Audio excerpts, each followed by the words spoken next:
अस्सलाम वालेकुम students, welcome back to my channel BS notes spark jobs and scholarship. Theory of combinatorics with application course start किया हुआ है। Doctor Abdurrahman की book use कर रहे हैं और इसका हमने चैप्टर नंबर 1 स्टार्ट किया हुआ है। एक्सरसाइज 1.2 पर हम हैं, जिसके हमने फर्स्ट 8 क्वेश्चन जो हैं वो डिस्कस कर लिए हैं, कंप्लीट कर लिए हैं, उसका सोल्यूशन देख लिया। आज के लेक्चर में हमने क्वेश्चन नंबर 9, 10 और 11 कंप्लीट करके इस एक्सरसाइज को वाइंड अप करना। तो क्वेश्चन नंबर 9 देखते हैं। ऑन एन ATM है, a code of 4 digits is use for a transaction. कोई 4 डिजिट कोड जो है वो यूज़ किया जा रहा है किसी ट्रांजेक्शन के लिए। The person using the machine forgets his code but remembers that the code consist of the digits 8631। अब जो आदमी है उसको भूल गया है कि उसने कौन सा कोड लगाया था, क्या कोड लगाया था, लेकिन उसको ये याद है कि उसने जो कोड लगाया था वो इन डिजिट्स का था 1368, ये उसने लगाए थे, लेकिन इनका क्या ऑर्डर अरेंजमेंट इनकी क्या थी, कौन पहले आएगा कौन बाद में आएगा, क्या था, ये उसे नहीं याद। तो हमने यही बताना है how many possibilities to there are find the correct code. तो एक करेक्ट कोड फाइंड आउट करने का इन चारों को यूज़ करते हुए पॉसिबिलिटीज़ बतानी है। How many permutations are there if the last digit is 8। अगर जो लास्ट डिजिट है वो 8 हो जाए, अगर लास्ट डिजिट 8 हो जाए तो फिर हमारे पास कितने परमुटेशन, मतलब कि ये है ना 1 2 3 4 डिजिट कोड है और लास्ट वाला 8 है, यहाँ पर 1 3 6 में से यहाँ पर फिल हो जाए। तो क्वेश्चन नंबर 9 का सोल्यूशन देखते हैं। ये रहा हमारे पास इसका solution. First place is filled in ways is equal to 4।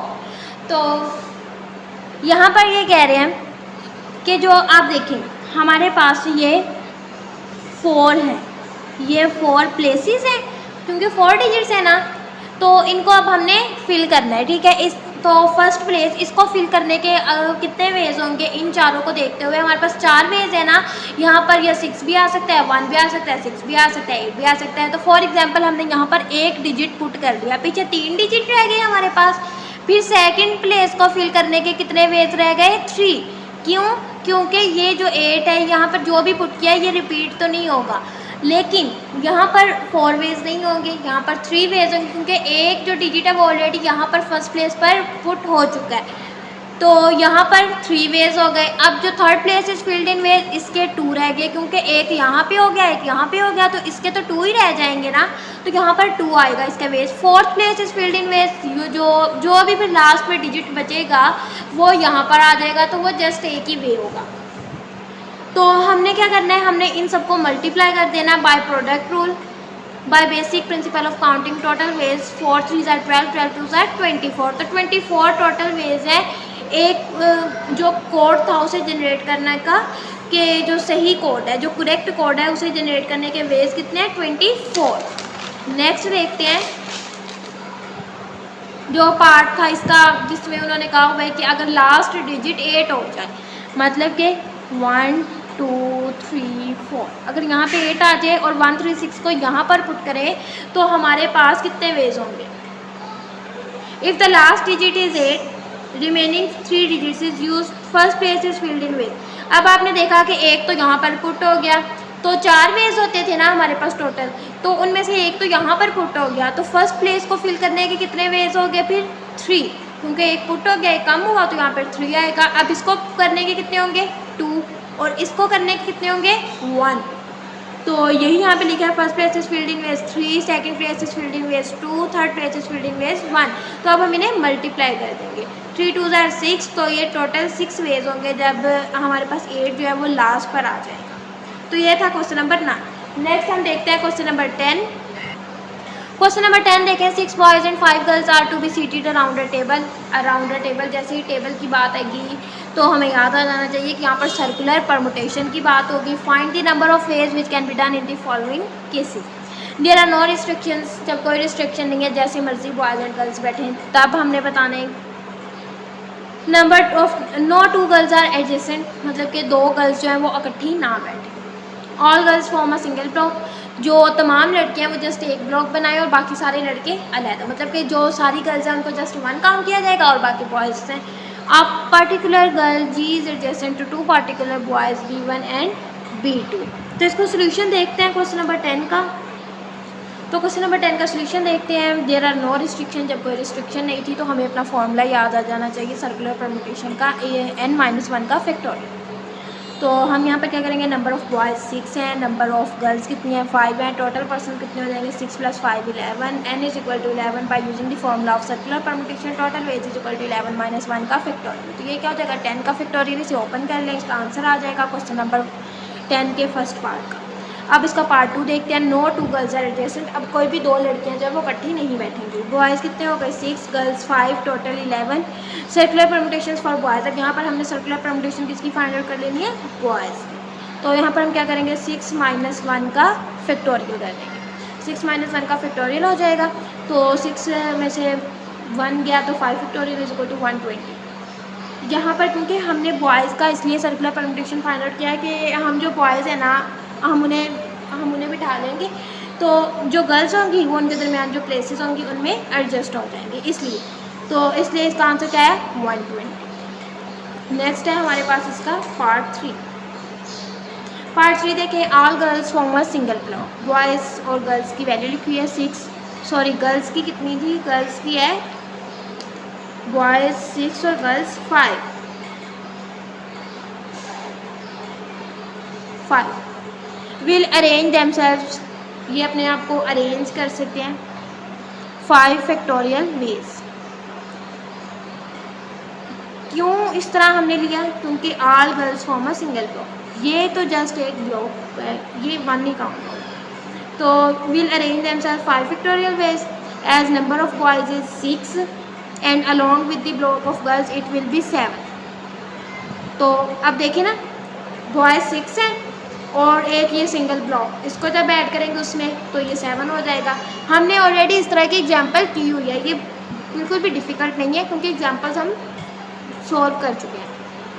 तो ये 7 ऑब्जेक्ट्स हो गए। टोटल वेज निकालेंगे n-1 फैक्टोरियल का, क्योंकि यहाँ पर लिविंग थिंग्स की बात हो रही है तो हम ये वाला फॉर्मूला यूज़ करेंगे n-1 का factorial is equal to 6 factorial by product rule. अब हम ये क्यों यूज़ करेंगे 6 factorial multiply by 5 factorial.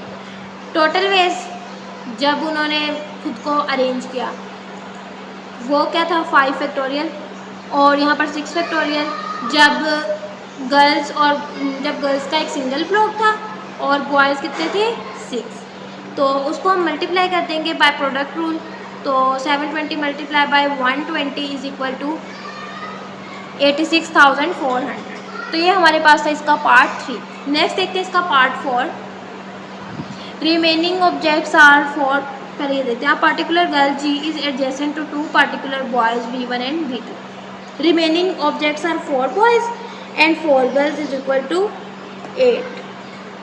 Along with the block it will be treated as a permutation of objects in a circle.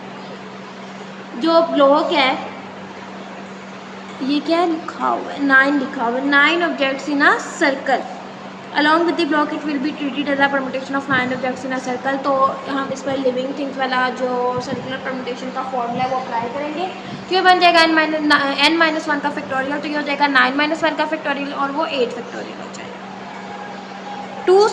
To particular boys B1 and B2 in base. अब जो B1 और B2 हैं ये दोनों तो आपस में अपनी जगह भी चेंज कर सकते हैं, एक्सचेंज कर सकते हैं अपनी जगह।